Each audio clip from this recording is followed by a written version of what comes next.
A true Rocky-esque moment occurred in the main event of the evening at UFC 278 from Salt Lake City, Utah.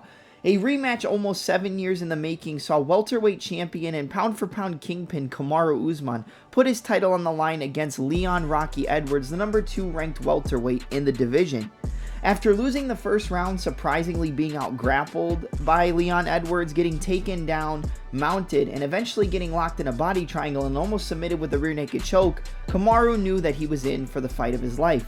However, the next 3 rounds following the first were exactly what we expected from Kamaru Usman. A wrestling clinic, putting Leon Edwards up against the cage in the over-under clinch, landing knees, uppercuts, and punches to the body, punctuating with volume up top, and then going back to his wrestling, continuing to drain the life out of the challenger round by round. That is until the 5th round. After the 4th round, Leon Edwards' corner got in his face and told him not what he wanted to hear, but what he needed to hear, and said that you need to do this for your family, you need to wake up, and you need to get going, because if we're gonna win this title, it's now or never. Come on, Leon, what the F are you doing?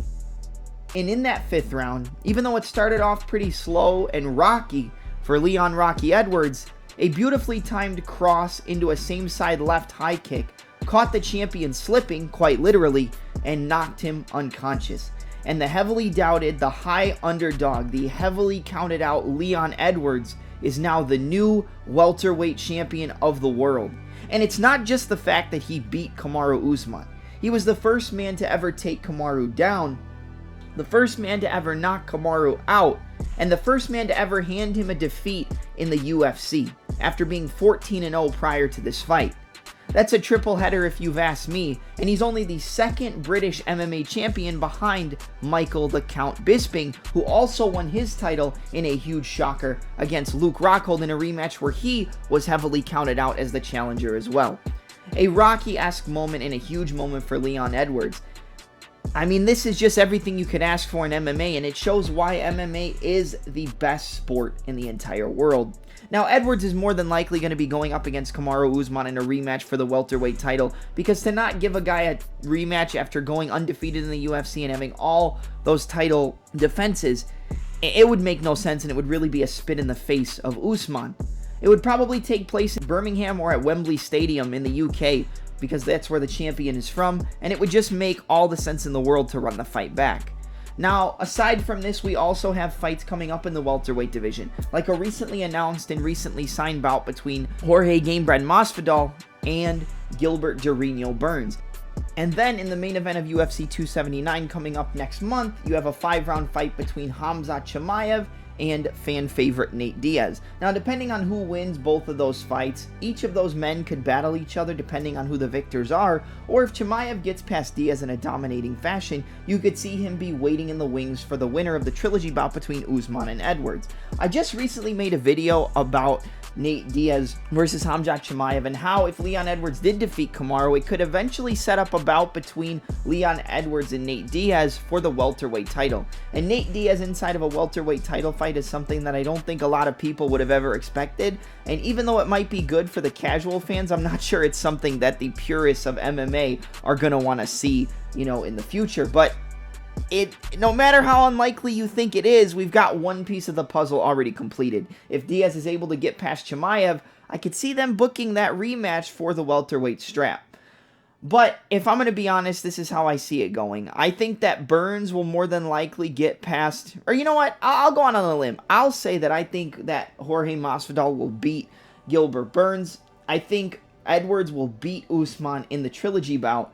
And then I think that Chimaev gets past Diaz. So if all of that happens and Chimaev, Masvidal, and Edwards are all on the sidelines waiting for the next, title fight to be announced, I think we would probably get Edwards versus Masvidal if Masvidal gets past Burns, because that just has the 3-piece in a soda storyline, the time when, Darren Till got knocked out by Masvidal, and then Masvidal sucker punched Edwards. I mean, there's just all the story you could ever need for that fight. So I think if the UFC has the opportunity, they're more than likely going to make Leon Edwards versus Jorge Masvidal. And then Chimaev would probably fight Edwards if he gets past Usman. I just think that Chimaev is so hot right now for the UFC that I could see them doing Chimaev facing the winner of Usman versus Edwards 3 if he gets past Diaz, and then Masvidal could be waiting for the winner of that fight. That's probably the most realistic option. I think that they would have Chimaev wait for the winner of Usman versus Edwards 3, because if you remember,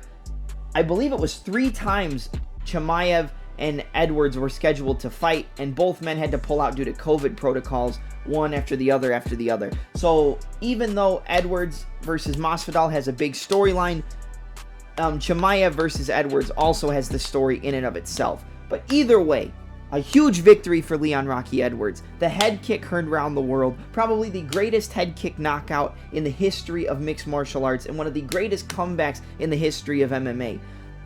England has its second ever MMA world champion.